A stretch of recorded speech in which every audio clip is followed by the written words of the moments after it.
토요일 오후 나는 거실 소파에 앉아 텔레비전을 멍하니 바라보고 있었어요.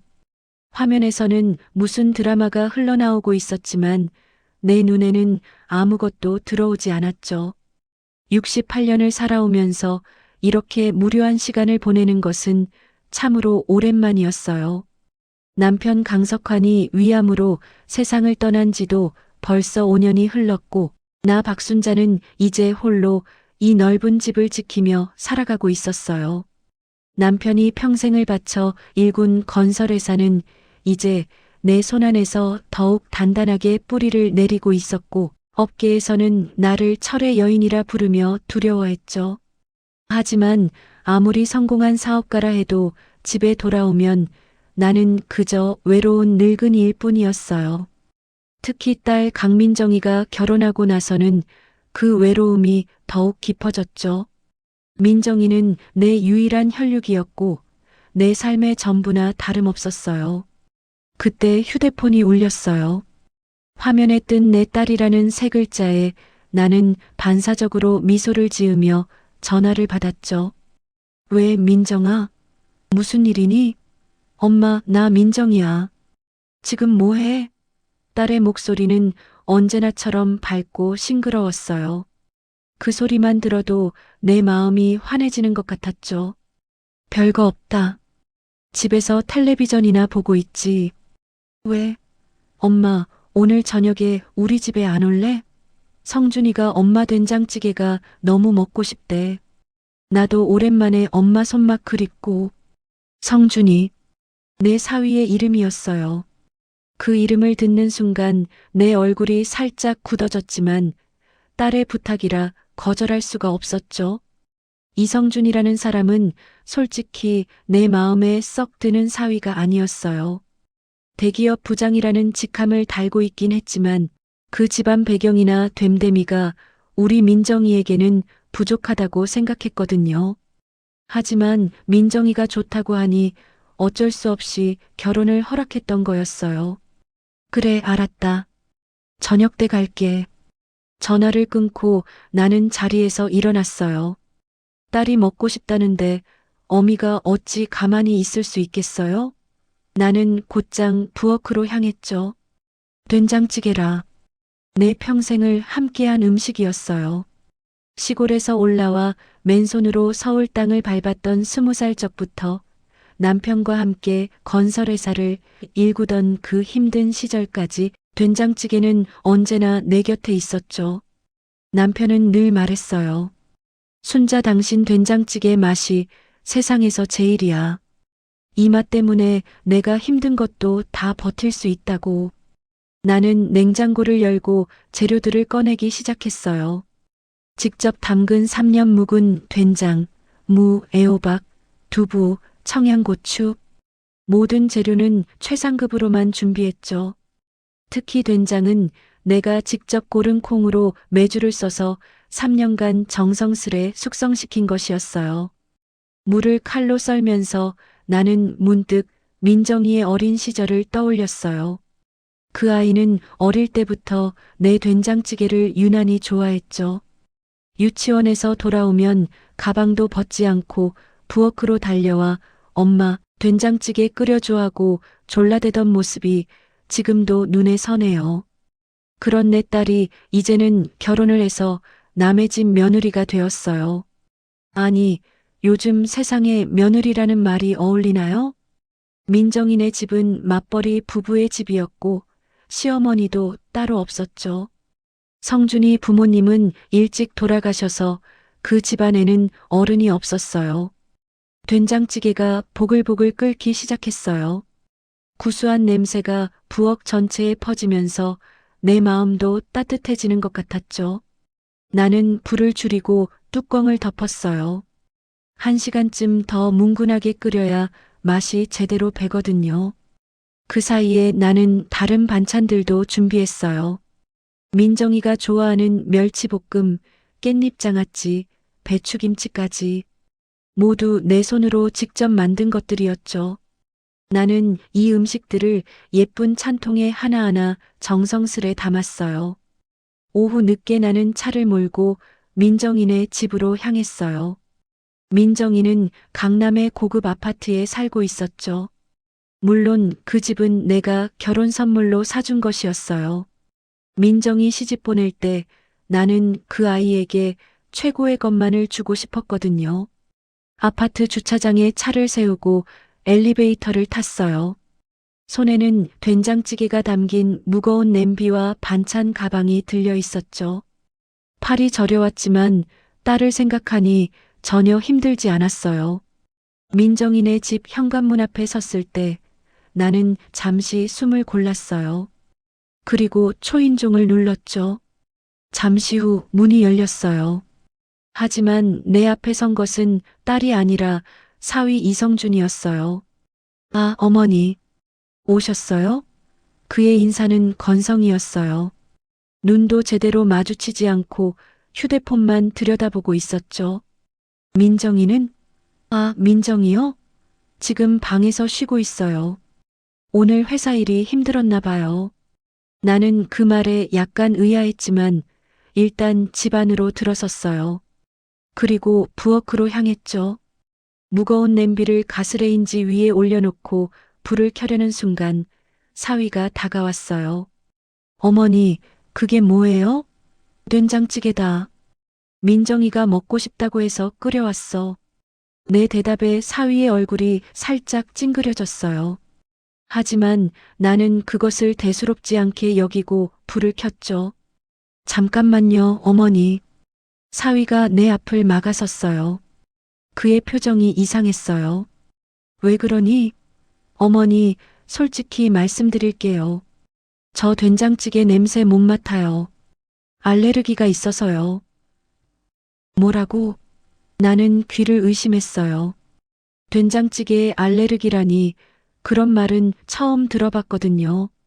그리고 어머니, 앞으로는 이런 음식 좀 안 가져오셨으면 좋겠어요. 집에 냄새가 배서 힘들어요. 사위의 말투는 점점 더 거칠어지고 있었어요. 나는 순간 할 말을 잃었죠. 그때 거실에서 텔레비전 소리가 들려왔어요. 민정이가 나온 것이었죠. 엄마 왔어? 딸의 목소리는 여전히 밝았어요. 하지만 그 순간 사위가 민정이에게 말했죠. 여보, 어머니가 또 된장찌개 가져오셨어. 나 이거 못 먹는다고 했잖아. 아, 엄마. 미안해. 성준이가 요즘 위가 안 좋아서 된장을 못 먹거든. 민정이의 변명이었어요. 하지만 나는 알 수 있었죠.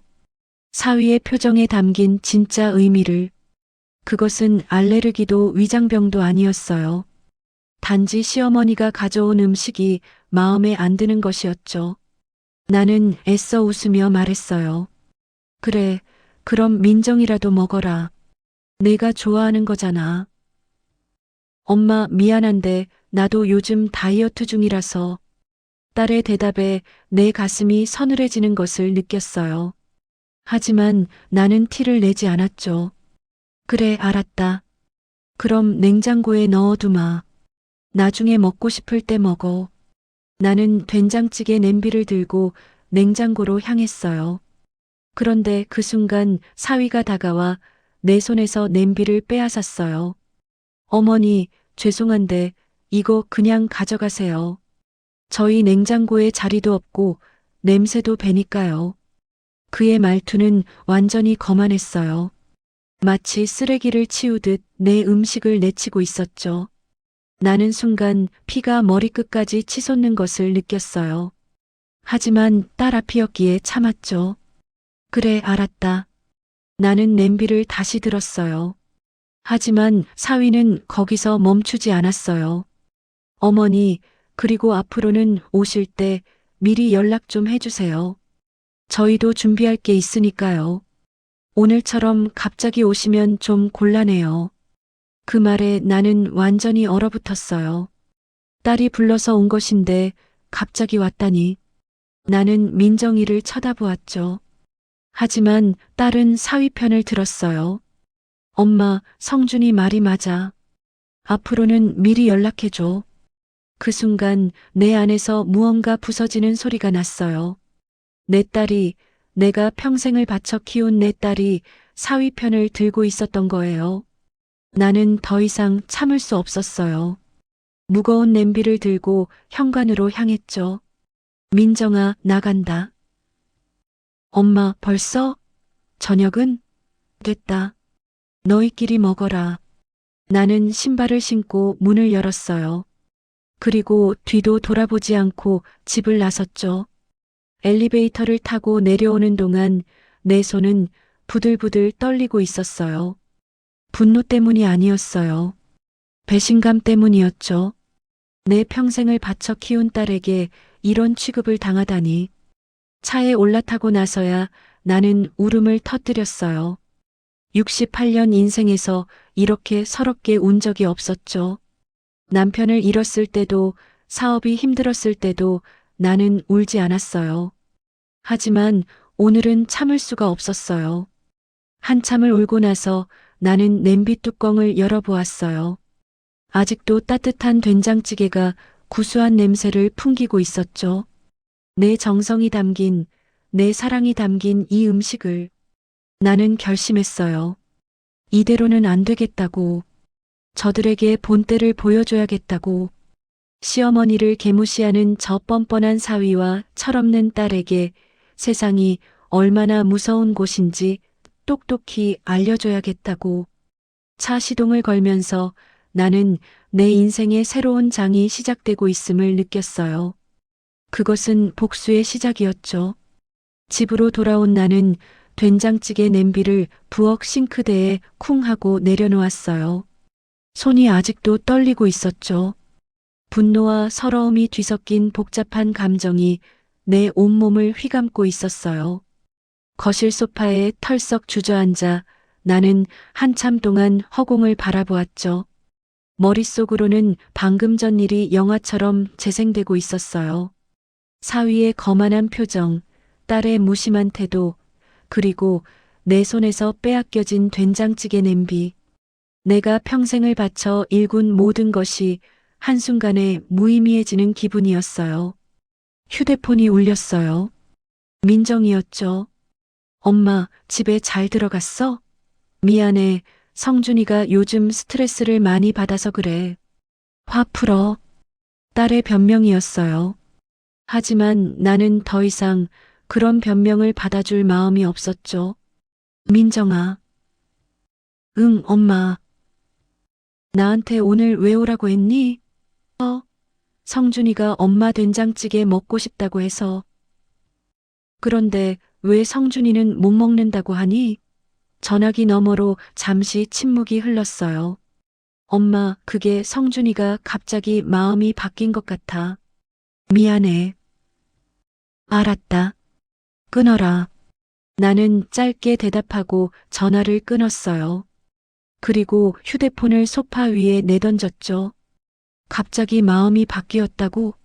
거짓말이었어요. 처음부터 그 사위놈은 내가 오는 것을 원하지 않았던 거예요. 딸이 불러서 온 것이 아니라 아마도 딸이 혼자 결정했는데 사위가 반대했던 거겠죠. 나는 자리에서 일어나 서재로 향했어요. 남편이 생전에 쓰던 책상 앞에 앉았죠. 책상 위에는 강석환 건설이라고 새겨진 명패가 놓여 있었어요. 내가 이어받아 지금은 박순자 건설로 이름을 바꾸었지만 남편의 명패는 그대로 두었죠. 여보, 우리 딸이 저렇게 됐어요. 나는 혼잣말을 했어요. 남편이 살아있었다면 분명히 이렇게 말했을 거예요. 순자, 넌 너무 딸을 오냐오냐 키웠어. 세상 물정 모르는 아이로 만들었다고. 맞는 말이었어요. 나는 민정이를 너무 귀하게 키웠죠. 남편이 일찍 세상을 떠나고 혼자 사업을 꾸려가면서도 딸에게는 단 한 번도 힘든 내색을 한 적이 없었어요. 최고급 학교에 보내고 최고의 옷을 입히고 최고의 환경을 제공했죠. 내가 고생한 만큼 내 딸은 고생하지 말라는 마음에서였어요. 하지만 그 결과가 이것이었죠. 세상 물정 모르는 딸, 그리고 그런 딸을 이용하는 사위. 나는 책상 서랍을 열었어요. 그 안에는 각종 서류들이 가득했죠. 부동산 계약서, 주식 증서, 예금 통장, 내 평생의 재산이 담긴 서류들이었어요. 한 가지 사실이 내 머리를 스쳤어요. 민정이네 집, 그 강남의 고급 아파트는 내 명의였어요. 딸의 결혼 선물로 사준 것이지만 명의는 아직 내 것이었죠. 혹시 모를 일에 대비해서 그렇게 해두었던 거예요. 나는 그 사실을 떠올리며 씁쓸하게 웃었어요. 내가 이런 날이 올 줄 알고 미리 준비해 둔 것인가? 그날 밤 나는 잠을 이룰 수가 없었어요.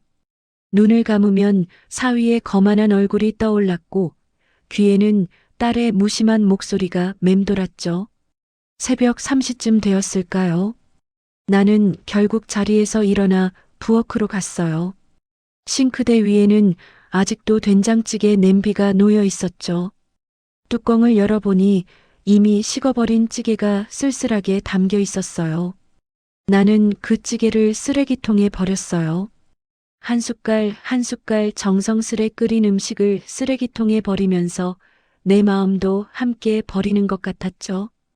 다음 날 아침 나는 회사로 출근했어요. 박순자 건설의 회장실에 앉아 나는 비서를 불렀죠. 김 비서, 법무팀장 좀 불러와. 네, 회장님. 잠시 후 법무팀장이 들어왔어요. 젊고 유능한 변호사였죠. 부르셨습니까, 회장님? 김 팀장, 부동산 명의 이전에 대해 좀 알아봐줘. 내 명의로 된 아파트가 있는데 그것의 법적 소유권과 관련해서. 네, 어떤 아파트입니까? 나는 민정인의 집 주소를 알려주었어요. 법무팀장은 메모를 하고 나갔죠. 1시간 후 그가 다시 돌아왔어요. 회장님 확인했습니다. 해당 아파트는 회장님 명의로 되어 있고 법적으로 회장님께서 전적인 소유권을 가지고 계십니다. 현재 거주자가 있더라도 소유주인 회장님께서 퇴거를 요청하실 수 있습니다. 그래, 얼마나 빨리 처리할 수 있지? 법적 절차를 따르면 몇 달이 걸릴 수 있지만 합의 하에 진행된다면 훨씬 빨리 가능합니다. 나는 고개를 끄덕였어요. 알았어. 가봐. 법무팀장이 나가고 나서 나는 한참을 생각에 잠겼어요. 아파트를 빼앗는 것, 그것은 너무 과한 처사일까요? 내 딸이 살고 있는 집인데. 하지만 다시 어제의 일이 떠올랐어요. 사위의 무례함, 딸의 방관. 저들은 나를 완전히 무시했어요. 마치 내가 그들의 삶에 끼어드는 귀찮은 존재인 것처럼. 그래, 결심했어요. 저들에게 세상이 얼마나 차가운 곳인지 알려줘야 해요. 내가 없으면 저들이 얼마나 작은 존재인지 깨닫게 해줘야 해요. 나는 다시 비서를 불렀어요. 김 비서, 부동산 중개인 연결해줘. 제일 큰 회사로. 네, 회장님. 그날 오후 부동산 중개인이 회사로 찾아왔어요. 젊고 날카로운 인상의 남자였죠. 안녕하십니까, 회장님. 무엇을 도와드릴까요? 강남에 있는 아파트 하나를 팔고 싶어. 가능한 빨리. 나는 아파트 주소와 등기부 등본을 건네주었어요. 중개인은 서류를 보더니 눈을 크게 떴죠. 회장님, 이 아파트는 현재 시세로 약 30억 정도 합니다. 금매로 내놓으시면 28억 정도에 빠르게 거래될 수 있습니다. 좋아. 당장 매물로 올려. 네. 지금 당장이요? 그래. 그리고 현재 거주자에게는 아무 말도 하지 마. 내가 직접 통보할 테니까. 중개인은 의아한 표정을 지었지만 더 이상 묻지 않았어요. 사업가의 결정에는 이유가 있는 법이니까요. 중개인이 나가고 나서 나는 창밖을 바라보았어요. 서울의 하늘이 유난히 맑았죠. 하지만 내 마음은 검은 구름으로 가득 차 있었어요.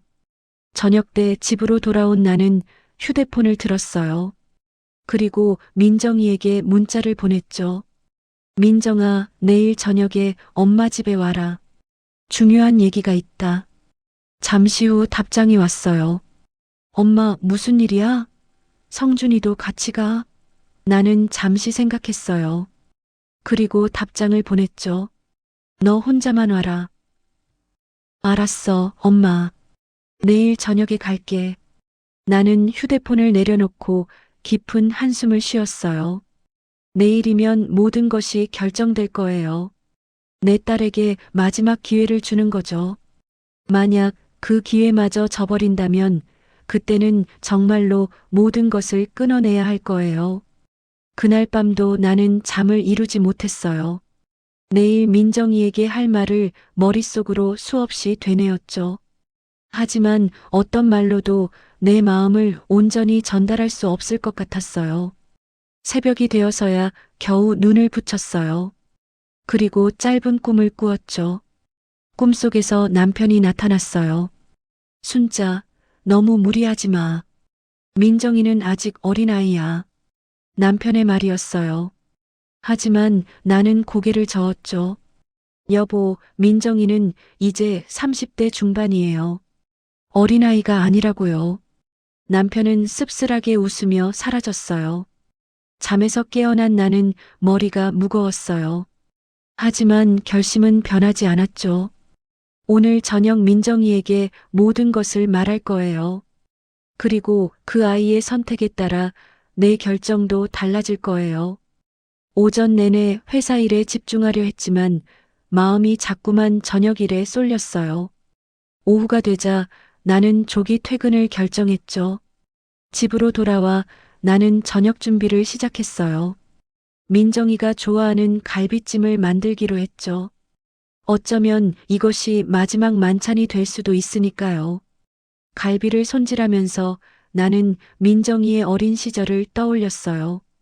이가 났을 때, 처음 걸음마를 뗐을 때, 초등학교에 입학하던 날, 모든 순간이 소중했죠. 하지만 이제는 그 소중한 딸이 나를 배신했어요. 남편 말을 듣고 엄마를 무시하는 불효녀가 되어버렸죠. 나는 눈물을 훔치며 요리를 계속했어요. 저녁 7시 현관 초인종이 울렸어요. 민정이가 온 거죠. 문을 열자 딸이 서 있었어요. 예쁘게 화장을 하고 깔끔한 옷을 입은 모습이었죠. 엄마 왔어.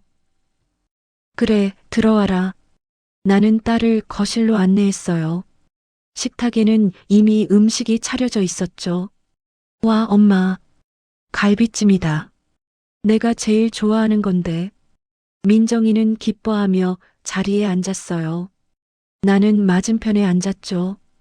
우리는 잠시 동안 말없이 밥을 먹었어요.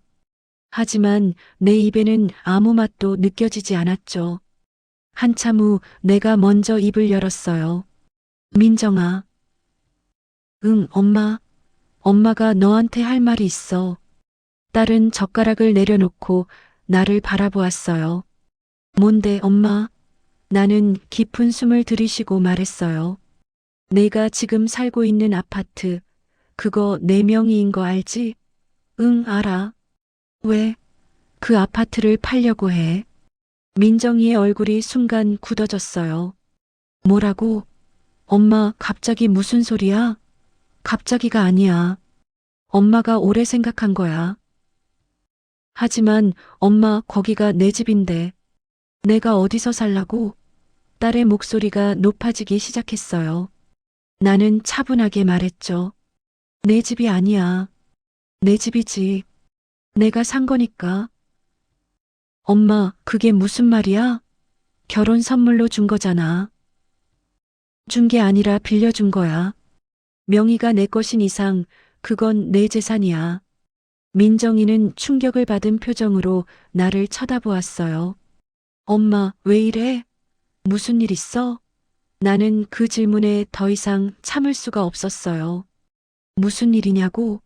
내 남편이 나한테 어떻게 했는지 모르겠니?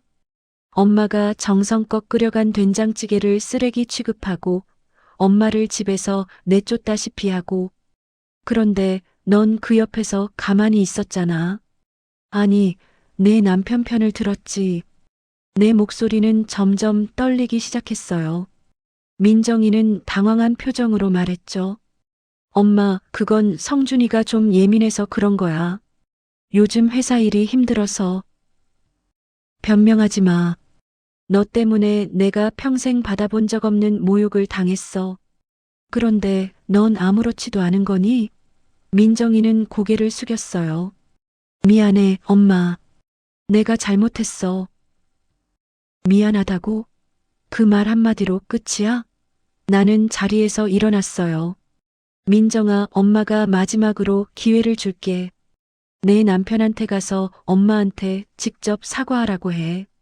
그리고 앞으로는 시어머니 대접을 제대로 하겠다고 약속해. 그러면 엄마도 아파트 팔겠다는 생각을 접을게. 민정이는 눈물을 글썽이며 나를 바라보았어요. 엄마, 성준이가 그럴 사람이 아니야. 그 사람 자존심이 얼마나 센데. 그럼 내 선택이야. 남편 자존심을 지켜주든가, 엄마를 지켜주든가. 나는 단호하게 말했어요. 민정이는 한참 동안 아무 말도 하지 못했어요. 그리고 결국 눈물을 흘리며 말했죠. 엄마, 미안해. 하지만 난 성준이한테 그런 말 못해. 우리 부부 사이가 망가질 거야.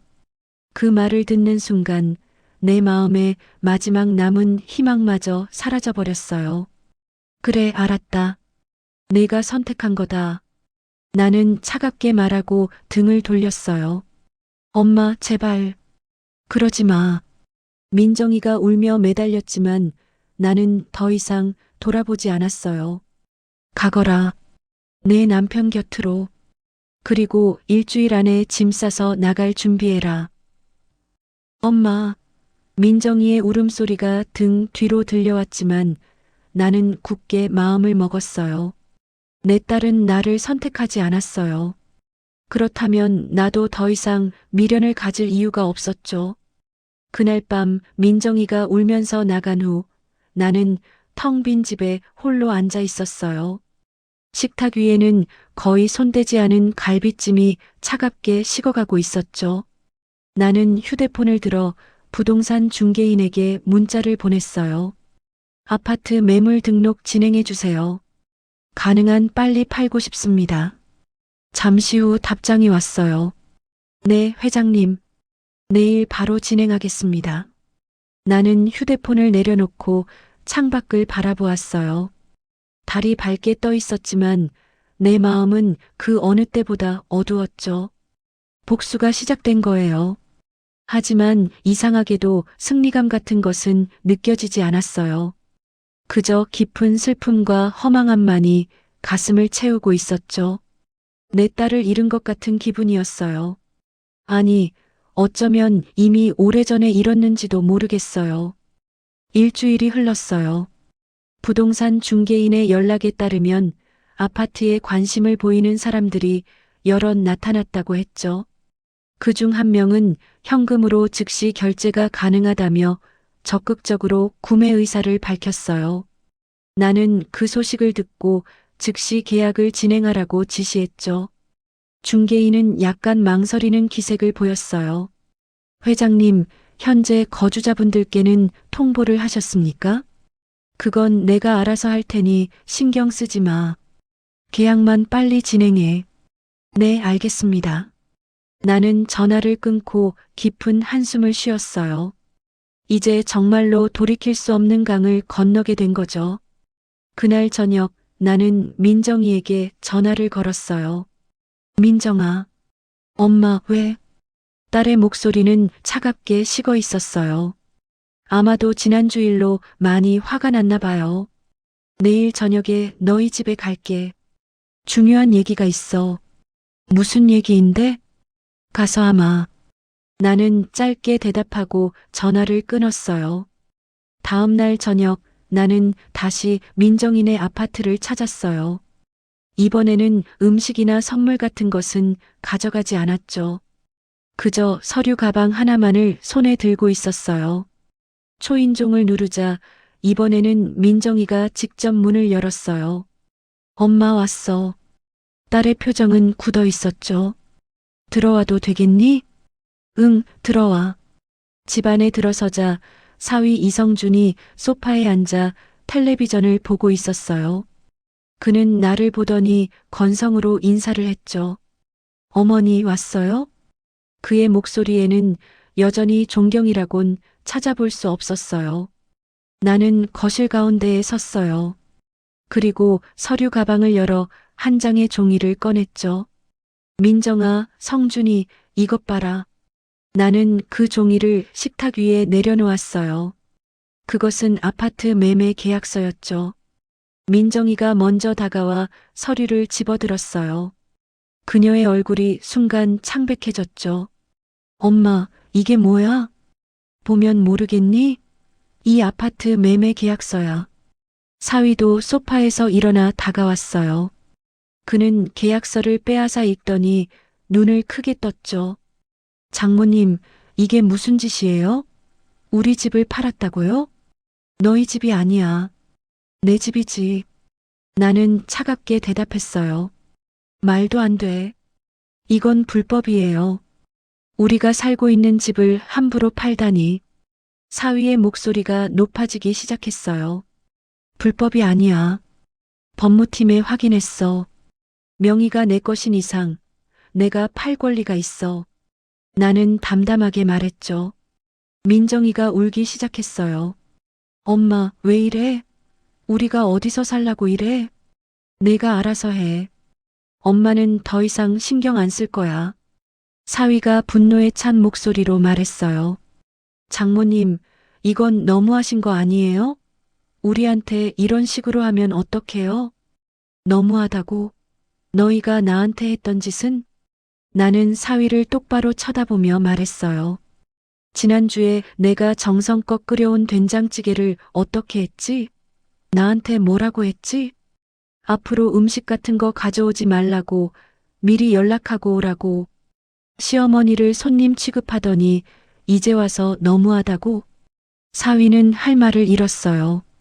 나는 계속했죠. 나는 평생을 일해서 이 재산을 모았어.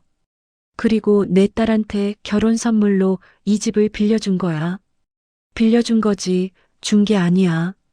그런데 너희는 어떻게 보답했지? 시어머니를 무시하고 내쫓았잖아. 민정이가 울며 말했어요.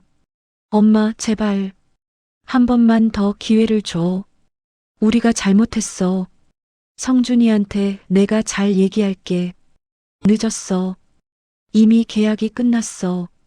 다음 주까지 짐 빼고 나가. 나는 단호하게 말했어요. 사위가 갑자기 소리를 질렀어요. 이건 말도 안 돼. 법적으로 대응할 거예요. 우리도 권리가 있다고요. 마음대로 해. 하지만 결과는 똑같을 거야. 나는 그를 무시하고 돌아섰어요. 엄마, 가지 마. 민정이가 내 팔을 붙잡았어요. 하지만 나는 그 손을 뿌리쳤죠. 민정아, 엄마가 지난주에 물었을 때 내가 어떻게 했는지 기억하지? 남편을 선택했잖아. 그러니까 이제 남편하고 잘 살아. 나는 그 말을 마지막으로 집을 나섰어요. 엘리베이터를 타고 내려오는 동안 내 다리가 후들거렸어요. 하지만 마음은 단단했죠. 이것이 내가 선택한 길이었어요. 차에 올라타고 집으로 향하는 동안 내 휴대폰이 쉴 새 없이 울렸어요. 민정이의 전화였죠. 나는 모두 무시했어요. 집에 도착해서야 나는 비로소 숨을 내쉬었어요. 그리고 거실 소파에 털썩 주저앉았죠. 무엇을 한 것인가? 내 딸을 길거리에 내쫓은 것인가? 후회가 밀려왔지만 나는 고개를 저었어요. 아니야. 이것이 저들에게 필요한 교훈이야. 세상이 얼마나 무서운 곳인지, 부모의 은혜가 얼마나 큰 것인지 깨달아야 해. 그날 밤 나는 또다시 잠을 이루지 못했어요. 다음 날부터 상황은 예상대로 흘러갔어요. 사위는 정말로 변호사를 고용해서 법적 대응을 시작했죠. 하지만 내 법무팀이 더 유능했어요. 법적으로 내가 완전히 유리하다는 것이 금방 밝혀졌죠. 일주일 후 새 집주인이 입주를 요구했어요. 민정이와 사위는 결국 짐을 싸서 나가야 했죠. 나는 그들이 이사하는 날 멀리서 그 모습을 지켜보았어요. 이사 트럭 앞에서 민정이가 울고 있었고 사위는 분노에 찬 표정으로 서 있었죠. 내 가슴이 찢어지는 것 같았어요. 하지만 나는 그 자리를 떠났죠. 그날 저녁 민정이에게서 문자가 왔어요. 엄마, 우리 지금 성준이 친구 집에 임시로 얹혀 살고 있어. 행복하세요? 그 문자를 읽고 나는 한참 동안 화면을 바라보았어요. 그리고 답장을 보내지 않았죠. 행복하냐고? 당연히 행복하지 않았어요. 하지만 이것이 필요한 과정이었어요. 저들이 바닥을 치고 나서야 비로소 깨달을 수 있을 테니까요. 나는 휴대폰을 내려놓고 눈을 감았어요. 내가 올바른 선택을 한 것인지 아니면 미친 짓을 한 것인지 그것은 시간이 알려줄 거예요. 한 달이 흘렀어요. 민정이와 사위는 친구 집에서 나와 작은 월세 아파트를 구했다고 했죠. 물론 나한테 직접 연락한 것은 아니었어요. 내가 시켜둔 사람이 조용히 알려준 정보였죠. 그들의 상황은 점점 더 나빠지고 있었어요. 사위 이성준은 회사에서 스트레스를 받았는지 술을 많이 마시기 시작했다고 해요. 민정이는 직장 생활과 집안일을 동시에 하느라 지쳐가고 있었죠. 나는 그 소식을 들으며 복잡한 감정에 휩싸였어요. 한편으로는 저들이 당연히 받아야 할 벌을 받고 있다는 생각이 들었고, 다른 한편으로는 내 딸이 고생한다는 사실이 가슴 아팠죠. 어느 날 저녁 회사에서 퇴근하고 집에 들어왔을 때였어요. 현관문 앞에 누군가 쪼그리고 앉아 있었죠. 민정이었어요. 민정아, 너 여기서 뭐하니? 나는 놀라서 물었어요. 딸이 고개를 들었어요. 그녀의 얼굴은 눈물로 범벅이 되어 있었고 초췌하게 말라 있었죠. 엄마, 민정이가 울음을 터뜨렸어요. 일단 들어와. 나는 문을 열고 딸을 안으로 들였어요. 거실 소파에 앉힌 후 따뜻한 차를 끓여주었죠. 무슨 일이야? 나는 딸 맞은편에 앉아 물었어요. 엄마, 성준이가. 민정이는 한참 동안 말을 잇지 못했어요. 그리고 결국 입을 열었죠. 성준이가 나한테 손을 댔어. 그 말을 듣는 순간 내 머릿속이 새하얘졌어요. 뭐라고? 성준이가 술 마시고 와서 엄마 탓을 했어. 엄마가 아파트를 뺏어서 자기 인생이 망했다고. 그러면서 나한테. 민정이는 소매를 걷어 올렸어요. 팔에는 시퍼런 멍이 들어 있었죠. 나는 순간 모든 분노가 사라지고 오직 딸에 대한 걱정만이 남았어요. 저놈이 감히. 나는 자리에서 벌떡 일어났어요. 엄마, 진정해. 진정하라고? 내 남편이라는 놈이 내 딸을 때렸는데 진정하라고? 나는 분노로 온몸이 떨렸어요. 엄마, 내가 잘못한 거야. 내가 성준이한테 엄마 편을 들었어야 했는데, 그때 엄마 말을 들었어야 했는데, 민정이는 후회와 자책으로 가득 찬 눈으로 나를 바라보았어요. 나는 딸 곁으로 가서 안아주었어요. 한참 동안 딸은 내 품에서 울었죠. 민정아, 이제 어떻게 하고 싶니? 내가 조용히 물었어요. 몰라, 엄마. 나 정말 모르겠어. 집에 돌아가고 싶니? 민정이는 고개를 저었어요. 아니, 성준이가 무서워. 그럼 여기서 지내도 돼. 내 방 아직 그대로야. 나는 부드럽게 말했어요. 딸은 고개를 끄덕였어요. 그날 밤 민정이는 오랜만에 자기 방에서 잠들었어요. 나는 딸의 잠든 얼굴을 한참 동안 지켜보았죠. 내가 너무 가혹했던 것인가? 내 복수심이 결국 딸을 이 지경으로 만든 것인가? 깊은 자책감이 밀려왔어요. 다음 날 아침 민정이가 일어났을 때 나는 이미 아침 식사를 준비해 놓고 있었어요. 엄마, 이게 뭐야? 딸이 식탁을 보며 물었죠. 따뜻한 된장국, 갓 지은 밥, 계란말이, 깍두기가 놓여 있었어요. 먹어라. 많이 먹고. 나는 딸을 식탁에 앉혔어요.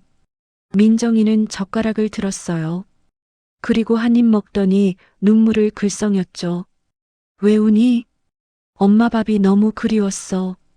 그 말에 내 마음이 녹아내리는 것 같았어요. 우리는 말없이 밥을 먹었어요. 그 어느 때보다도 맛있는 식사였죠. 식사 후 나는 딸에게 말했어요. 민정아, 앞으로 어떻게 할 거니? 몰라, 엄마. 일단 성준이랑은 정리해야 할 것 같아. 이혼을 해야 할지 내가 결정해. 하지만 엄마는 내가 행복했으면 좋겠어. 나는 진심으로 말했어요. 민정이는 고개를 끄덕였죠.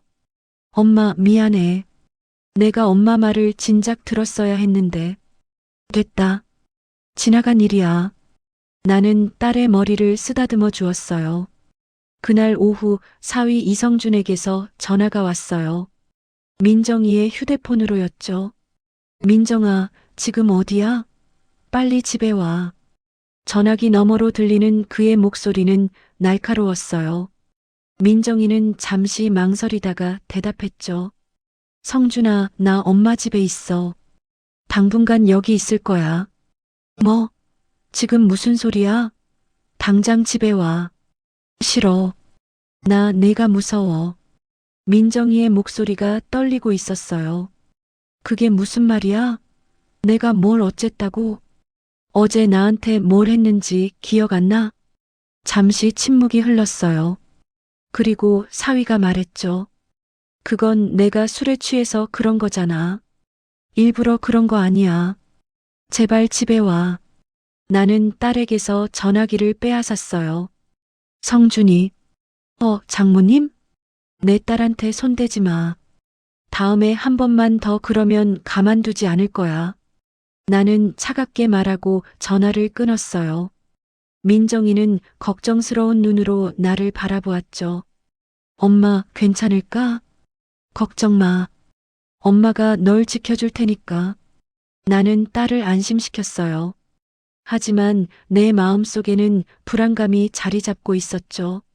사위가 어떤 행동을 할지 예측할 수 없었으니까요. 며칠 후 사위가 직접 우리 집에 찾아왔어요. 저녁 시간이었죠. 초인종이 울리고 문을 열자 그가 서 있었어요. 장모님, 민정이 좀 만나게 해주세요.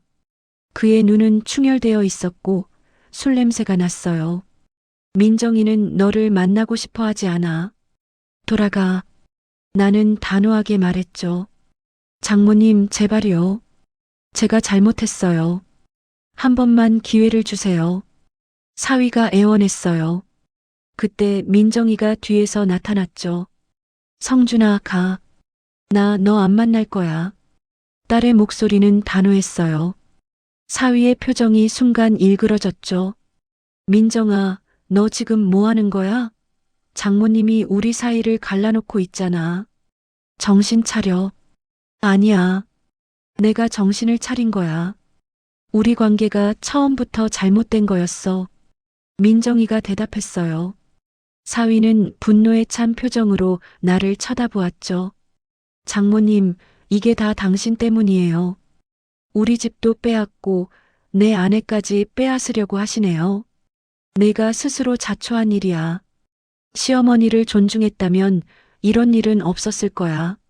나는 차분하게 말했어요. 사위는 주먹을 불끈 쥐더니 갑자기 소리를 질렀죠. 이 집도 팔아버릴 거예요? 장모님, 그렇게 돈이 좋아요? 내 재산을 어떻게 하든 내가 상관할 바 아니야. 이제 가라. 나는 문을 닫으려 했어요. 그 순간 사위가 발을 문틈에 끼우며 막았죠. 안 가요. 민정이 데리고 갈 때까지 안 가요. 상황이 험악해지려는 순간 내가 미리 연락해둔 경비원들이 달려왔어요. 회장님, 괜찮으십니까? 저 사람 데리고 나가줘요. 나는 사위를 가리키며 말했죠. 경비원들이 사위를 붙잡았어요. 그는 발버둥을 치며 소리쳤죠. 나 줘. 나 여기 사위라고. 사위고 뭐고 회장님이 나가라면 나가셔야 합니다. 경비원이 단호하게 말했어요. 결국 사위는 끌려나갔죠. 그가 나가면서 내뱉은 마지막 말이 귓전을 스쳤어요. 두고 보세요, 장모님. 후회하실 거예요. 문이 닫히고 나는 깊은 한숨을 내쉬었어요. 민정이가 울며 내게 달려왔죠. 엄마, 미안해. 내가 엄마한테 폐만 끼치네. 아니야. 내가 무슨 잘못이야. 나는 딸을 안아주었어요. 그날 밤 나는 잠을 이루지 못했어요. 사위의 마지막 말이 자꾸 머릿속을 맴돌았거든요. 후회하실 거예요. 과연 무엇을 후회하게 될까요? 나는 이미 많은 것을 후회하고 있었어요. 딸의 결혼을 허락한 것, 사위를 제대로 파악하지 못한 것, 그리고 복수에 눈이 멀어 딸까지 힘들게 한 것. 하지만 이제 와서 후회해봐야 무슨 소용이 있겠어요. 중요한 것은 앞으로였죠. 딸이 새로운 삶을 시작할 수 있도록 도와주는 것, 그것이 내가 해야 할 일이었어요. 다음 날 나는 법무팀장을 불러 민정이의 이혼 절차에 대해 상담했어요. 최고의 변호사를 붙여주기로 했죠. 민정이는 처음에는 망설였어요. 엄마, 이혼하면 나 이제 어떡해? 새로 시작하는 거야. 엄마가 옆에 있잖아. 나는 딸을 안심시켰어요. 결국 민정이는 이혼을 결심했죠. 변호사가 말하기를 사위의 가정폭력 증거가 있으니 이혼이 어렵지 않을 거라고 했어요. 이혼 절차가 시작되면서 사위는 더욱 격렬하게 반응했어요. 회사에 나를 비방하는 소문을 퍼뜨리기도 하고 민정이에게 협박 문자를 보내기도 했죠. 하지만 나는 굴하지 않았어요. 내 딸을 지키기 위해서라면 무엇이든 할 준비가 되어 있었으니까요. 그러던 어느 날 뜻밖의 소식이 들려왔어요. 사위가 회사에서 해고당했다는 거예요. 음주 문제와 업무 태만이 이유였죠. 그 소식을 듣고 나는 복잡한 감정을 느꼈어요. 한편으로는 그가 받아야 할 벌을 받고 있다는 생각이 들었고, 다른 한편으로는 이 모든 것이 결국 내가 시작한 일이라는 자책감이 들었죠. 민정이는 그 소식을 듣고도 담담하게 반응했어요. 엄마, 성준이가 불쌍해. 불쌍하다고? 그 사람이 내게 뭘 했는데? 그래도 사람인데. 저렇게까지 망가지는 걸 보니까 딸의 마음씨가 아직도 착하다는 것에 나는 안도했어요. 최소한 내 교육이 완전히 실패한 것은 아니었구나. 민정아, 착한 마음은 좋지만 자기 자신을 먼저 지켜야 해. 너를 해치는 사람에게 동정심을 가질 필요는 없어. 나는 딸에게 조언했어요. 민정이는 고개를 끄덕였죠. 이혼 절차는 순조롭게 진행되었어요. 사위는 처음에는 반대했지만 결국 자기에게 불리하다는 것을 깨닫고 합의에 동의했죠. 위자료도 없이 그저 깨끗하게 헤어지기로 했어요. 민정이가 법원에서 이혼 도장을 받고 나온 날 나는 딸을 데리고 좋은 레스토랑에 갔어요. 엄마, 이렇게까지 안 해도 돼. 민정이가 말했죠. 새 출발을 축하해야지. 오늘부터 넌 자유야. 나는 딸의 손을 잡아주었어요. 식사를 하면서 우리는 많은 이야기를 나누었죠. 지난 일들에 대해, 그리고 앞으로의 계획에 대해. 엄마, 나 다시 일하고 싶어. 민정이가 말했어요. 그래. 어떤 일? 인테리어 쪽으로 일해보고 싶어. 원래 대학에서 그쪽을 전공했잖아. 결혼하면서 그만뒀는데 다시 시작하고 싶어. 딸의 눈이 반짝였어요. 오랜만에 보는 열정이었죠. 좋은 생각이야. 엄마가 도와줄게. 나는 지지해 주었어요. 그날 저녁 집으로 돌아오면서 나는 딸의 손을 꼭 잡았어요. 민정아, 앞으로 힘들어도 포기하지 마. 엄마가 항상 내 편이니까. 알아, 엄마. 고마워. 딸이 미소를 지었죠. 그 미소를 보는 순간 나는 지난 몇 달간의 모든 고통이 눈 녹듯 사라지는 것을 느꼈어요. 내 딸이 돌아왔어요. 아니, 더 강하고 성숙한 모습으로 다시 태어났죠. 그리고 나도 깨달았어요. 복수는 답이 아니었다는 것을. 진정한 승리는 상대를 무너뜨리는 것이 아니라 사랑하는 사람을 지켜내는 것이라는 것을. 앞으로의 길이 순탄하지만은 않을 거예요. 하지만 이제는 두렵지 않았어요. 내 곁에 딸이 있고 딸 곁에 내가 있으니까요. 민정이가 이혼하고 내 집에서 함께 살기 시작한 지도 벌써 3달이 흘렀어요. 딸은 점점 예전의 활기를 되찾아가고 있었죠. 인테리어 공부를 다시 시작한 민정이는 학원도 다니고 관련 자격증 시험도 준비하고 있었어요. 매일 아침 일찍 일어나 공부하는 딸의 모습을 보며 나는 뿌듯함을 느꼈죠. 엄마, 나 다음 주에 자격증 시험이야. 어느 날 저녁 식사를 하며 민정이가 말했어요. 그래, 준비는 잘 됐니? 응, 열심히 했어. 이번에는 꼭 붙을 것 같아. 딸의 눈에는 자신감이 넘쳤어요. 잘 될 거야. 엄마가 믿어. 나는 딸을 격려해 주었죠. 그 주말 나는 민정이를 데리고 내 회사로 갔어요. 엄마, 갑자기 왜? 딸이 의아해하며 물었죠. 보여줄 게 있어서. 나는 미소를 지으며 말했어요. 회사 건물에 도착해서 나는 딸을 한 층의 사무실로 안내했죠. 문을 열자 텅 빈 공간이 나타났어요. 여기가 뭐야?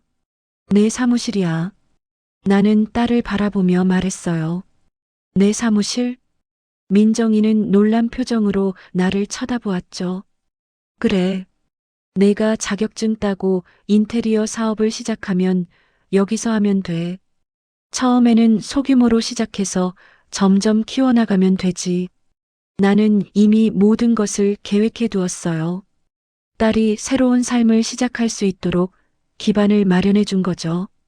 민정이는 한참 동안 말을 잃었어요. 그리고 눈물을 글썽이며 나를 안아주었죠. 엄마, 고마워. 정말 고마워. 고맙긴. 내가 열심히 해서 성공하면 엄마는 그걸로 좋게. 나는 딸의 등을 토닥여 주었어요. 그날 이후 민정이는 더욱 열심히 공부했어요. 그리고 시험 날이 왔죠. 시험을 보고 온 딸은 자신 있는 표정이었어요. 어땠어? 잘 봤어, 엄마. 아마 합격할 것 같아. 딸이 밝게 웃었죠. 일주일 후 결과가 발표되었어요. 민정이는 합격했죠. 엄마 합격했어. 딸이 환호하며 나를 안아주었어요. 나는 딸을 꼭 안으며 눈물을 흘렸죠. 기쁨의 눈물이었어요. 잘했어, 민정아. 정말 잘했어. 그날 저녁 우리는 축하 파티를 했어요. 민정이가 좋아하는 음식들을 한 상 가득 차려놓고 샴페인도 따고요. 엄마, 건배하자. 딸이 잔을 들었어요. 뭐에다가? 새로운 시작에. 그리고 세상에서 제일 좋은 엄마에게. 민정이가 밝게 웃으며 말했죠. 나는 그 말에 가슴이 뭉클해지는 것을 느꼈어요. 그래, 새로운 시작에. 우리는 잔을 부딪혔어요. 그날 밤 딸이 잠든 후 나는 거실에 홀로 앉아 생각에 잠겼어요. 지난 몇 달간 정말 많은 일이 있었죠. 복수로 시작된 일이 결국 이렇게 아름다운 결말을 맞이하다니. 물론 아직도 후회되는 것들이 있었어요. 내가 조금 더 지혜로웠다면 딸을 그렇게까지 힘들게 하지 않았을 텐데. 하지만 이제는 지나간 일이었죠. 중요한 것은 앞으로였어요. 다음 날 나는 회사로 출근했어요. 그런데 놀라운 소식이 기다리고 있었죠. 회장님, 이성준 씨가 회사에 찾아왔습니다. 비서가 보고했어요. 뭐? 그 사람이 왜? 나는 깜짝 놀랐죠. 모르겠습니다. 회장님을 꼭 만나고 싶다고 하네요. 나는 잠시 생각했어요. 그리고 결정을 내렸죠. 들여보내. 잠시 후 이성준이 내 사무실로 들어왔어요. 그의 모습은 예전과 많이 달라져 있었죠. 정장 대신 낡은 잠바를 입고 있었고 얼굴은 수염이 덥수룩하게 자라 있었어요. 앉아라. 나는 맞은편 의자를 가리키며 말했어요. 그는 조심스럽게 자리에 앉았죠. 무슨 일이야? 나는 단도직입적으로 물었어요. 장모님, 아니 회장님. 그는 한참을 망설이더니 입을 열었죠. 죄송합니다. 뭐? 제가 잘못했습니다. 회장님께 무례하게 대하고 민정이한테도 손을 대고 정말 죄송합니다. 그는 고개를 숙였어요. 나는 그를 한참 동안 바라보았죠. 사과하러 온 거야? 네. 그리고 도움을 청하러 왔습니다. 도움? 제가 지금 정말 막막합니다. 직장도 잃고 집도 없고 제 힘으로는 도저히 일어날 수가 없습니다. 그의 목소리는 떨리고 있었어요. 나는 잠시 침묵을 지켰죠. 그리고 천천히 입을 열었어요. 성준아. 네. 내가 너한테 화가 난 이유가 뭔지 알아? 그는 고개를 저었어요. 너 때문에 내 딸이 다쳤기 때문이야. 내가 민정이를 때렸을 때 나는 너를 절대 용서하지 않겠다고 다짐했어. 나는 차갑게 말했죠. 그는 더욱 고개를 숙였어요. 하지만 나는 말을 이었어요. 민정이가 너를 용서했더라고. 그 아이는 착한 아이니까. 그래서 나도 한 번만 기회를 줄게. 그의 눈이 번쩍 빛났어요. 정말이요? 대신 조건이 있어. 뭐든지 하겠습니다. 첫째, 앞으로 술은 끊어. 둘째, 내 회사에서 말담부터 시작해. 셋째, 민정이한테 절대 접근하지 마. 이혼한 사이니까 서로의 삶에 끼어들지 마. 나는 단호하게 조건을 제시했어요. 그는 잠시 망설이더니 고개를 끄덕였죠. 알겠습니다. 그렇게 하겠습니다. 약속 어기면 가만두지 않을 거야. 네, 명심하겠습니다. 그는 자리에서 일어나 깊이 인사했어요. 감사합니다, 회장님. 정말 감사합니다. 그가 나간 후 나는 한참 동안 생각에 잠겼어요. 내가 올바른 선택을 한 것일까요? 딸을 때린 사람에게 기회를 주는 것이 맞는 것일까요? 하지만 나는 이것이 최선이라고 생각했어요. 복수는 복수를 낳고 증오는 증오를 낳을 뿐이었죠. 누군가는 악순환을 끊어야 했어요. 저녁에 집으로 돌아와 민정이에게 이 사실을 말했어요. 엄마, 성준이가 와. 딸은 놀란 표정을 지었죠. 응, 사과하러 왔더라. 그래서 엄마가 기회를 줬어. 기회? 회사에서 일하게 해줬어.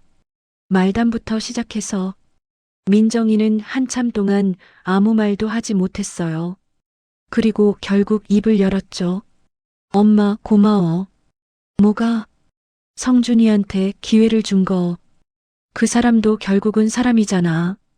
이렇게 끝까지 미워할 필요는 없다고 생각했거든. 딸의 마음이 정말 넓다는 것을 다시 한번 느꼈어요. 하지만 너는 그 사람이랑 다시 만날 생각하지 마. 알았지? 응, 알아. 걱정 마, 엄마. 민정이가 웃으며 대답했죠. 그날 밤 나는 오랜만에 편안한 잠을 잤어요. 모든 것이 제자리를 찾아가고 있다는 느낌이 들었거든요. 민정이가 인테리어 사업을 시작한 지 6개월이 지났어요. 처음에는 작은 프로젝트들로 시작했지만 딸의 실력과 성실함이 입소문을 타면서 점점 더 큰 의뢰가 들어오기 시작했죠. 엄마, 오늘 강남에 있는 카페 인테리어 계약 따왔어. 어느 날 저녁 민정이가 신이 나서 들어왔어요. 그래, 잘했네. 나는 딸을 칭찬해 주었죠. 근데 엄마, 이거 규모가 좀 커. 내가 혼자서 할 수 있을지 모르겠어. 딸이 걱정스러운 표정을 지었어요. 못할 것 없어. 내가 할 수 있어. 나는 딸을 격려했어요. 하지만 민정이의 걱정은 현실이 되었죠. 프로젝트가 진행되면서 여러 문제들이 터지기 시작했어요. 자재 문제, 일정 지연, 예산 초과 등. 엄마, 나 이거 어떡해? 딸이 울먹이며 전화를 걸어왔어요. 진정하고 무슨 일인지 말해봐. 나는 차분하게 말했죠. 자재업체에서 갑자기 가격을 올려버렸어. 계약서에 명시된 것보다 30%나 더 비싸게. 그리고 공사 일정도 맞출 수가 없을 것 같아. 딸의 목소리는 절박했어요. 나는 잠시 생각했어요. 그리고 결정을 내렸죠. 민정아, 엄마가 도와줄까? 아니야, 엄마. 이건 내가 해결해야 해. 내 사업이니까. 딸은 단호하게 거절했어요. 그 말을 듣고 나는 뿌듯함을 느꼈죠. 내 딸이 정말로 성장하고 있다는 것을 알 수 있었으니까요. 그래, 내가 알아서 해. 하지만 정 안 되면 엄마한테 말해. 응, 고마워, 엄마. 딸이 전화를 끊었어요. 며칠 후 민정이가 집에 돌아왔을 때 그녀의 표정은 밝았어요. 엄마, 해결했어. 그래, 어떻게? 자재업체랑 직접 협상했어. 계약서 조항을 근거로 법적 대응을 하겠다고 했더니 원래 가격으로 돌아왔어. 그리고 공사 일정도 팀원들이랑 밤새 회의해서 조정했어. 딸의 눈에는 자신감이 넘쳤죠. 잘했어. 정말 잘했어. 나는 진심으로 딸을 칭찬했어요. 그날 이후 민정이의 사업은 더욱 번창하기 시작했어요. 강남 카페 프로젝트가 성공적으로 끝나면서 그녀의 이름이 업계에서 알려지기 시작했죠. 한편 내 회사에서 일하기 시작한 이성준도 변화를 보이고 있었어요. 회장님, 이성준 씨가 정말 열심히 하고 있습니다. 인사팀장이 보고했죠. 그래. 네. 맡은 일은 확실하게 처리하고 야근도 마다하지 않습니다. 동료들 사이에서 평판도 좋습니다. 나는 그 소식을 듣고 약간 놀랐어요. 솔직히 오래 버티지 못할 거라고 생각했거든요. 그래, 계속 지켜봐. 나는 담담하게 말했죠. 시간이 흘러 1년이 지났어요.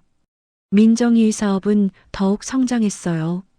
작은 사무실 하나로 시작했던 것이 이제는 직원 5명을 둔 인테리어 회사로 발전했죠.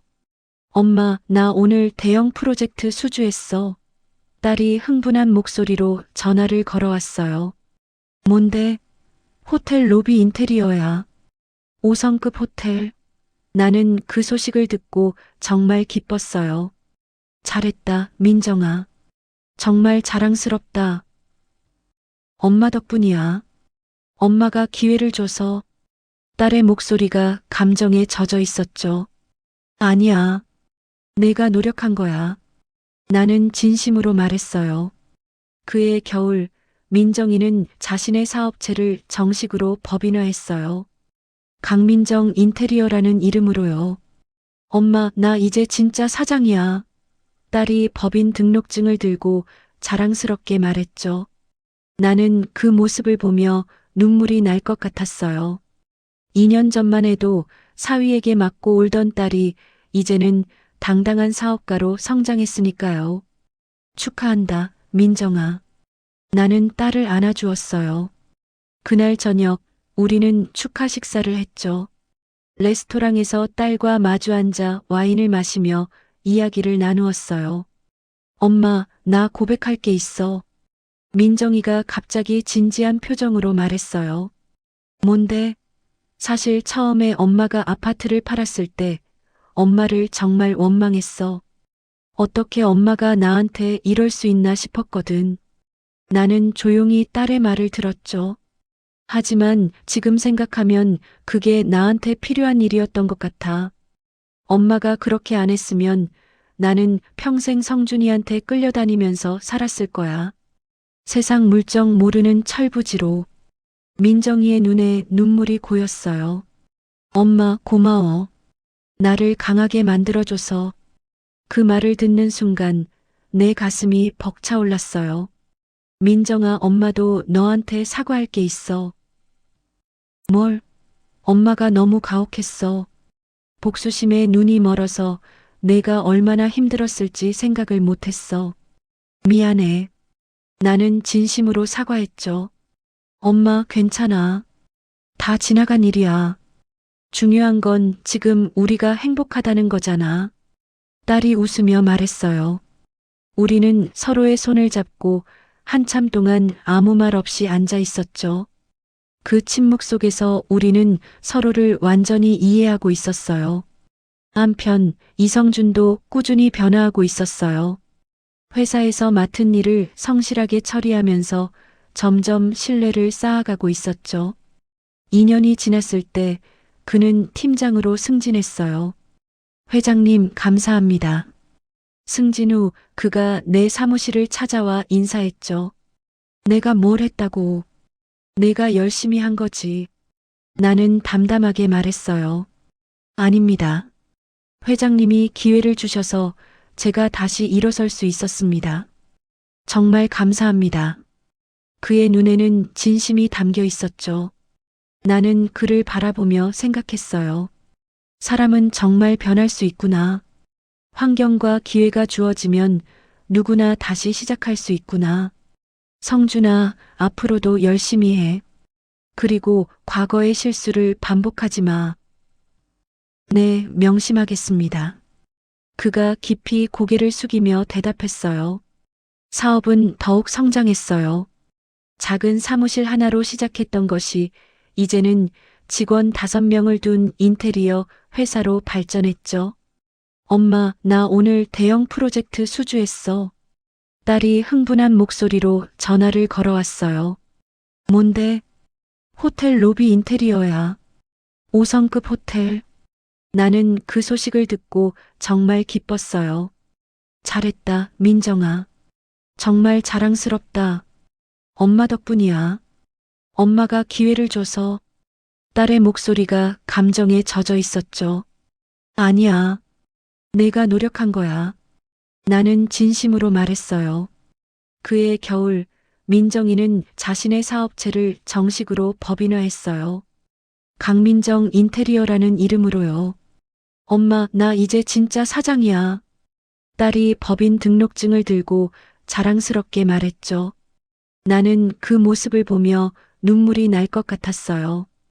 2년 전만 해도 사위에게 맞고 울던 딸이 이제는 당당한 사업가로 성장했으니까요. 축하한다, 민정아. 나는 딸을 안아주었어요. 그날 저녁 우리는 축하 식사를 했죠. 레스토랑에서 딸과 마주 앉아 와인을 마시며 이야기를 나누었어요. 엄마, 나 고백할 게 있어. 민정이가 갑자기 진지한 표정으로 말했어요. 뭔데? 사실 처음에 엄마가 아파트를 팔았을 때 엄마를 정말 원망했어. 어떻게 엄마가 나한테 이럴 수 있나 싶었거든. 나는 조용히 딸의 말을 들었죠. 하지만 지금 생각하면 그게 나한테 필요한 일이었던 것 같아. 엄마가 그렇게 안 했으면 나는 평생 성준이한테 끌려다니면서 살았을 거야. 세상 물정 모르는 철부지로. 민정이의 눈에 눈물이 고였어요. 엄마, 고마워. 나를 강하게 만들어줘서. 그 말을 듣는 순간 내 가슴이 벅차올랐어요. 민정아, 엄마도 너한테 사과할 게 있어. 뭘? 엄마가 너무 가혹했어. 복수심에 눈이 멀어서 내가 얼마나 힘들었을지 생각을 못했어. 미안해. 나는 진심으로 사과했죠. 엄마, 괜찮아. 다 지나간 일이야. 중요한 건 지금 우리가 행복하다는 거잖아. 딸이 웃으며 말했어요. 우리는 서로의 손을 잡고 한참 동안 아무 말 없이 앉아 있었죠. 그 침묵 속에서 우리는 서로를 완전히 이해하고 있었어요. 한편 이성준도 꾸준히 변화하고 있었어요. 회사에서 맡은 일을 성실하게 처리하면서 점점 신뢰를 쌓아가고 있었죠. 2년이 지났을 때 그는 팀장으로 승진했어요. 회장님, 감사합니다. 승진 후 그가 내 사무실을 찾아와 인사했죠. 내가 뭘 했다고? 내가 열심히 한 거지. 나는 담담하게 말했어요. 아닙니다. 회장님이 기회를 주셔서 제가 다시 일어설 수 있었습니다. 정말 감사합니다. 그의 눈에는 진심이 담겨 있었죠. 나는 그를 바라보며 생각했어요. 사람은 정말 변할 수 있구나. 환경과 기회가 주어지면 누구나 다시 시작할 수 있구나. 성준아, 앞으로도 열심히 해. 그리고 과거의 실수를 반복하지 마. 네, 명심하겠습니다. 그가 깊이 고개를 숙이며 대답했어요. 챕터 7 완전한 용서. 3년이라는 시간이 흘렀어요. 민정이의 인테리어 회사는 이제 업계에서 손꼽히는 회사로 성장했죠. 직원 수도 20명이 넘었고 대형 프로젝트를 연이어 수주하고 있었어요. 나는 71세의 나이에도 여전히 회사를 운영하고 있었지만 이제는 조금씩 짐을 내려놓을 준비를 하고 있었죠. 어느 봄날 오후 민정이가 내 집으로 찾아왔어요. 엄마, 나 얘기할 게 있어. 딸의 표정이 약간 긴장되어 보였죠. 뭔데? 앉아서 얘기해. 우리는 거실 소파에 나란히 앉았어요. 엄마, 나 누구 만나고 있어. 뭐? 남자? 나는 놀라서 물었죠. 응. 사귄 지 6개월 됐어. 민정이가 수줍게 웃었어요. 왜 이제야 말해? 확실해지면 말하려고 했어. 어떤 사람인데? 나는 궁금했어요. 건축가야. 나보다 2살 많고 성격이 정말 좋아. 엄마 마음에 들 거야. 딸의 눈이 반짝였죠. 그래. 언제 한번 데려와. 정말? 다음 주 주말에 데려올게. 민정이가 기뻐했어요. 약속대로 다음 주 주말 딸은 남자친구를 데리고 왔어요. 키가 크고 온화한 인상의 남자였죠. 안녕하십니까, 어머니. 박준혁이라고 합니다. 그는 공손하게 인사했어요. 그래, 어서 오너라. 나는 그를 맞이했죠. 저녁 식사를 함께하며 대화를 나누었어요. 준혁이는 예의 바르고 똑똑했으며 무엇보다 민정이를 진심으로 아끼는 것이 느껴졌죠. 어머니, 민정이를 정말 사랑합니다. 평생 행복하게 해주겠습니다. 그가 진지하게 말했어요. 나는 그를 한참 동안 바라보았죠. 그리고 입을 열었어요. 준혁아, 네, 어머니. 내 딸은 한 번 큰 상처를 받은 적이 있어. 그래서 나는 민정이가 다시는 그런 아픔을 겪지 않기를 바란다. 알고 있습니다. 민정이한테 다 들었습니다. 그래. 네. 어머니께서 민정이를 지켜주셨다고요. 정말 대단하신 분이라고 생각합니다. 그의 말에 나는 약간 당황했어요. 내가 뭘 했다고. 아닙니다. 어머니께서 민정이를 강하게 만들어 주셨습니다. 지금의 민정이가 있는 건 모두 어머니 덕분입니다.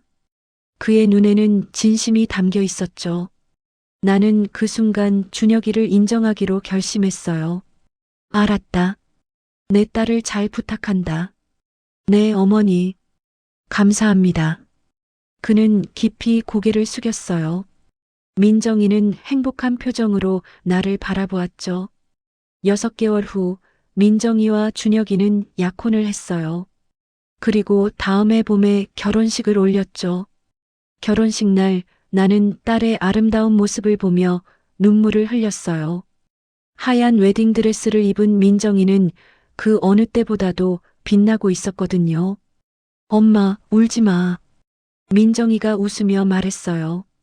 기뻐서 그래. 너 정말 예쁘다. 나는 딸의 손을 꼭 잡았죠. 엄마, 고마워. 나를 여기까지 이끌어줘서. 고맙긴. 엄마가 당연히 해야 할 일을 한 거지. 아니야.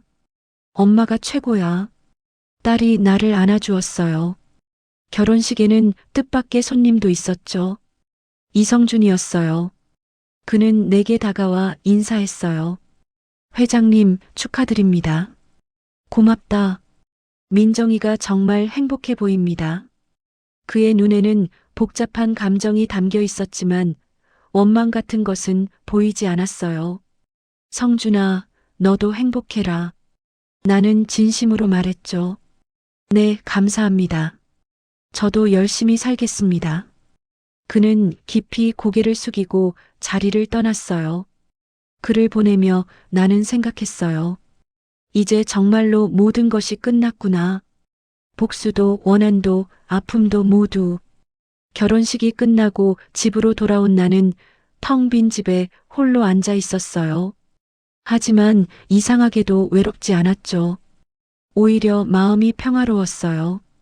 딸이 행복하게 결혼했고 사위도 반듯한 사람이었으며 모든 것이 제자리를 찾았으니까요.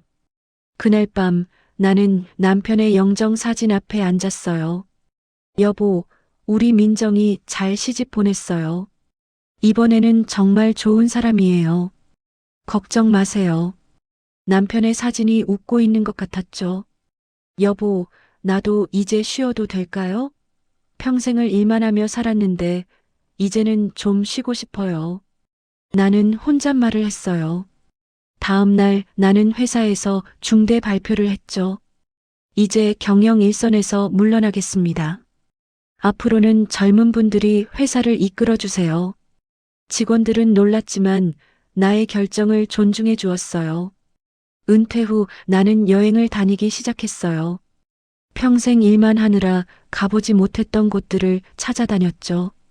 유럽, 동남아, 일본. 세상은 넓고 아름다웠어요. 그리고 1년 후 민정이에게서 좋은 소식이 왔어요. 엄마, 나 임신했어. 정말? 나는 기쁨에 겨워 소리쳤죠. 응, 3개월째야. 딸의 목소리가 행복으로 가득 차 있었어요. 잘됐다, 민정아. 정말 잘됐어. 나는 눈물을 흘리며 기뻐했죠. 그해 가을, 민정이는 예쁜 아들을 낳았어요. 나는 손주를 안아보며 감격에 겨웠죠. 엄마, 이름 지어줘. 민정이가 말했어요. 내가? 응. 엄마가 지어줬으면 좋겠어. 나는 손주의 얼굴을 한참 동안 바라보았어요. 그리고 이름을 떠올렸죠. 준호. 박준호. 준호? 응. 준수하고 호탕하게 살라는 의미야. 좋아, 엄마. 준호. 예쁜 이름이야. 민정이가 웃었어요. 손주를 안고 있는 순간 나는 깨달았어요. 내 인생에서 가장 소중한 것은 돈도 사업도 아닌 바로 가족이라는 것을. 3년 전 시작된 복수는 이제 완전한 용서와 화해로 마무리되었어요. 그 과정에서 많은 상처가 있었지만 결국 우리는 더 강해지고 더 깊은 사랑으로 연결되었죠. 나는 손주의 작은 손을 잡으며 속으로 다짐했어요. 앞으로의 남은 인생은 오직 사랑과 평화로만 채우겠다고. 창밖으로는 가을 햇살이 따스하게 비치고 있었어요. 내 마음도 그 햇살처럼 따뜻하고 평화로웠죠. 모든 것이 제자리를 찾았어요. 그리고 그것이 바로 인생이었죠. 복수로 시작된 이야기가 용서로 끝나고 분노로 시작된 여정이 사랑으로 마무리되었어요. 나 박순자 71세. 이제는 그저 행복한 할머니로 살아가고 있습니다. 구독과 좋아요는 저희에게 큰 힘이 됩니다. 여러분의 따뜻한 응원이 더 좋은 이야기를 전하는 원동력이 되어요. 구독 버튼과 좋아요 버튼을 눌러주시면 감사하겠습니다.